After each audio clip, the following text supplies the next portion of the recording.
Kemudian Iftitah, lulus alumni. Siap, 1999. 1900. Ada yang menarik ketika Presiden Prabowo Subianto menyebutkan nama-nama anggota Kabinet Merah Putih yang merupakan lulusan terbaik dari Akademi Militer ataupun Akademi Kepolisian. Salah satunya yang menyita perhatian kita adalah dipanggilnya Muhammad Iftitah Sulaiman Suryanegara. Beliau merupakan lulusan Akademi Militer tahun 1999, peraih bintang Adi Makayasa dari Korps Kavaleri. Beliau mengakhiri masa dinasnya di TNI dengan pangkat terakhir Letnan Kolonel setelah memutuskan untuk pensiun dini dan bergabung bersama Mas AHY untuk membesarkan Partai Demokrat. Saat ini beliau ditunjuk sebagai Menteri Transmigrasi Indonesia. Berikut adalah testimoni Bapak Muhammad Iftitah Sulaiman Suryanegara terhadap Mas Agus Harimurti Yudhoyono. Sangat luar biasa kata-kata beliau. Mari kita saksikan dan simak dari awal sampai akhir. Salam hormat seniman pertempuran.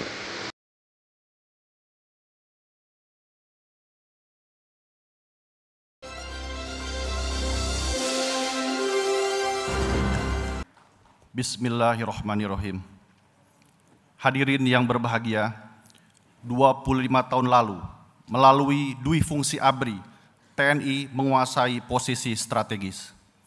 Tempo menulis, jika lulus SMA dan bingung menentukan cita-cita, kadang ingin jadi tentara, pengusaha, atau pejabat, maka masuklah Akademi Militer.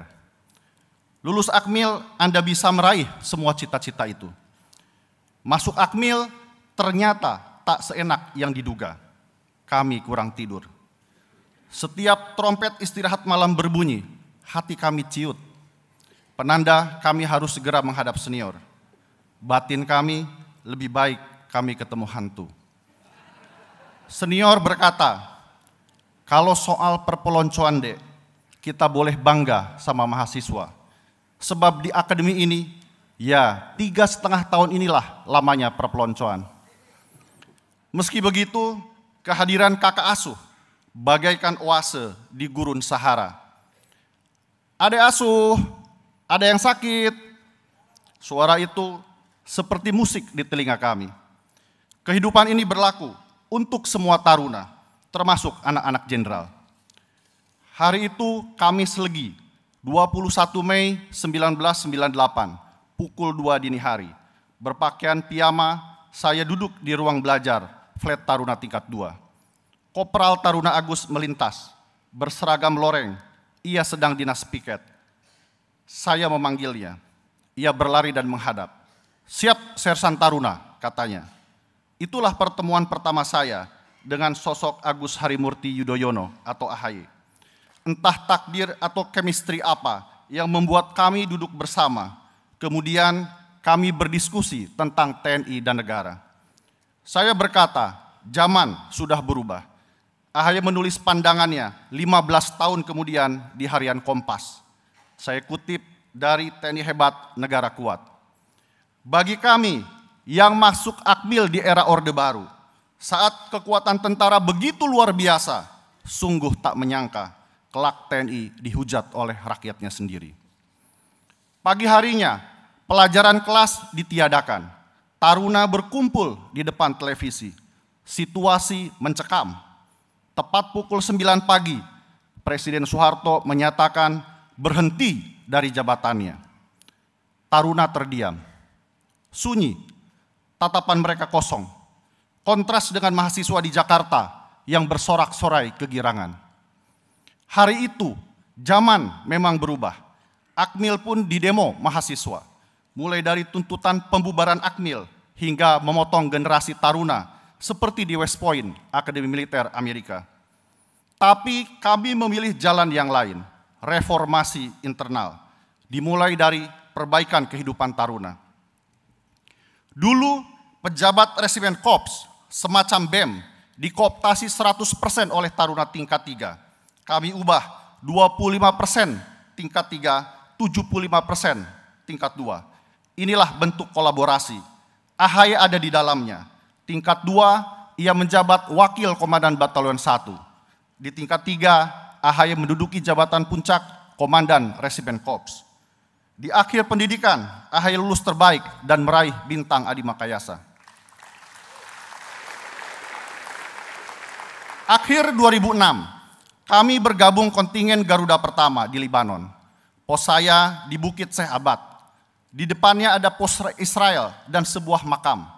Usai ziarah, warga Libanon sering memancing kemarahan tentara Israel. Saya menyarankan agar UNIFIL membuat aturan yang memberi otoritas tentara PBB untuk mengatur peziarah, tapi tak ada respon.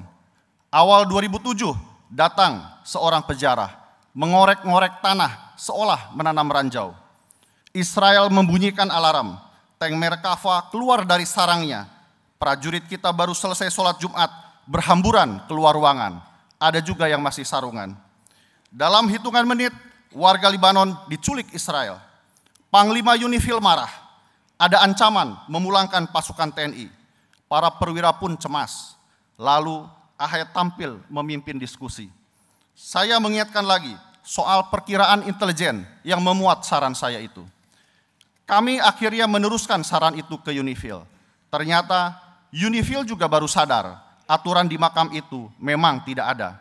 Padahal tentara PBB harus bertindak berdasarkan prosedur. Saran kami akhirnya diterima. Lalu UNIFIL menugaskan AHY dan perwira lainnya untuk membuat aturan tersebut. Di akhir penugasan, Panglima UNIFIL puas dan memberikan penghargaan. UNIFIL juga mengapresiasi mobil pintar yang digagas AHY sebagai sarana interaksi dengan warga. Kini sudah 17 tahun TNI ada di Libanon, menjadi penyumbang terbesar pasukan UNIFIL, peringkat pertama dari 49 negara. Life is not taken for granted.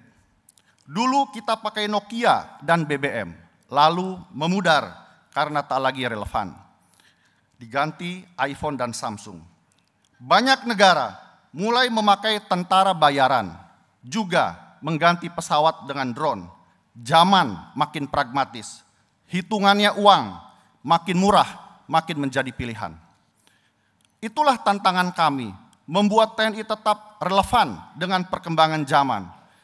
Kita tidak ingin TNI memudar. Untuk itu, AHY dan beberapa perwira mendirikan Universitas Pertahanan. Bukan hanya hardware, alutsistanya, tapi software, kapasitas awaknya juga perlu diupdate, dimutakhirkan.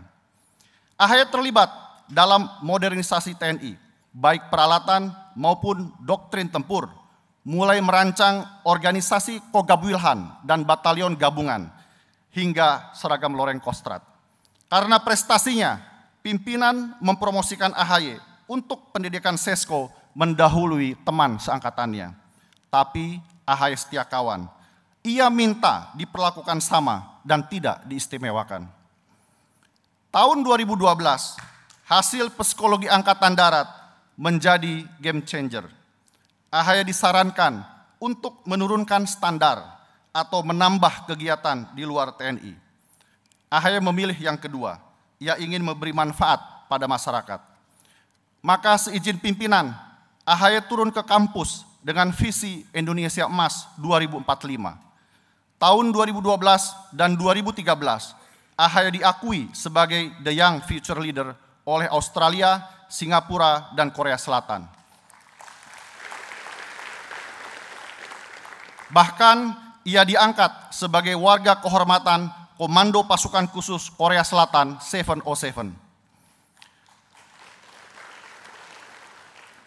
Kami berdiskusi bagaimana mengoptimalkan talenta perwira TNI untuk kepentingan negara di penugasan apapun tanpa merusak amanah reformasi. Di era ini, militer tunduk pada kekuasaan sipil. Kebijakan pertahanan dan anggaran adalah keputusan politik. Maka kami terpikir mengabdi di luar TNI pasca 2024 setelah menjadi jenderal. Tapi manusia berencana, Tuhan menentukan. Kamis Kliwon, 22 September 2016, pukul 8 pagi, saya berdinas di Bandung, menerima telepon dari AHY di Darwin. Bang, saya mendapat aspirasi untuk maju dalam Pilkada DKI. Menurut Abang bagaimana? Saya terdiam. Kemudian saya katakan, kalau mau jadi jenderal, lupakan pilkada. Kalau mau masuk politik, tak penting menang atau kalah. Insya Allah, mungkin ini momentumnya. Kelak, jam terbang politik Mas akan lebih tinggi dibanding para jenderal. Kata AHY, kalau begitu Bang, bismillah saya siap maju. Ada yang mendukung, ada juga yang menyayangkan. Apakah itu keputusan yang tepat? Bagi kami, biar publik yang menilai, waktu yang akan menjawab.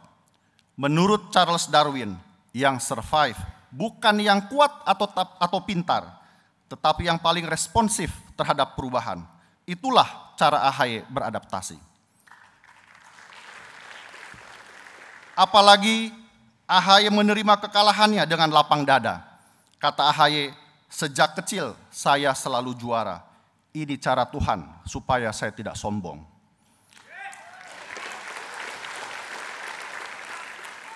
Keputusan AHY bukan keputusan sehari, tapi refleksi perjalanan hidupnya. Jika di TNI, jangan berpolitik. Jika berpolitik, berhenti dari TNI. Keputusan AHY juga calling, panggilan tugas lebih besar untuk bangsa dan negara. Dedikasinya tidak berubah, duty first. Contohnya saat Ibu Ani sakit 2019. AHY tentu ingin merawat ibunya di Singapura, tapi saat itu ia punya tugas keliling Nusantara untuk pemenangan pemilu. Saya lantas ingat cerita Ibu Ani. Ketika AHY diterima di SMATN 1994, ia bersurat pada orang tuanya, Memo, Agus kini sudah jadi anak negara, bukan anak Memo Pepo lagi. Sejak saat itu, AHY bertransformasi menjadi seorang patriot. Bagi AHY, patriot adalah pembela nusa dan bangsa, tidak peduli apapun profesinya. Seorang patriot selalu ingin berbuat yang terbaik untuk negerinya. Ingin bangsanya pintar dan juga berkarakter. Ingin jika negara lain bisa maju, kenapa kita tidak? Dan patriot selalu ingin kemajuan Indonesia untuk semua. Kini AHY sedang berjuang mewujudkan cita-cita itu. Musuhnya bukan lagi tentara membanggul bedil, tetapi kebodohan, kemiskinan, ketidakadilan, dan kesewenang-wenangan. Tugas yang maha berat tak mungkin dikerjakan sendiri. Perlu kolaborasi semua komponen bangsa, the dream team. Pada akhirnya AHY tentu tak luput dari kekurangan, tapi mengoptimalkan potensi diri untuk kemanfaatan yang lebih besar menurutnya adalah tanda kita bersyukur atas karunia Tuhan. AHY juga tidak pernah lupa dari mana dia berasal. Ia berterima kasih kepada para senior yang telah mendidiknya. Kepada para sahabat dan juniornya, utamanya yang aktif di TNI, ia selalu berpesan, meski berbeda medan pengabdian, tujuan kita tetaplah sama. Seperti pada bait terakhir himne Taruna. Demi Allah Maha Esa, kami kan bersumpah setia membela nusa dan bangsa tanah tumpah darah. Terima kasih.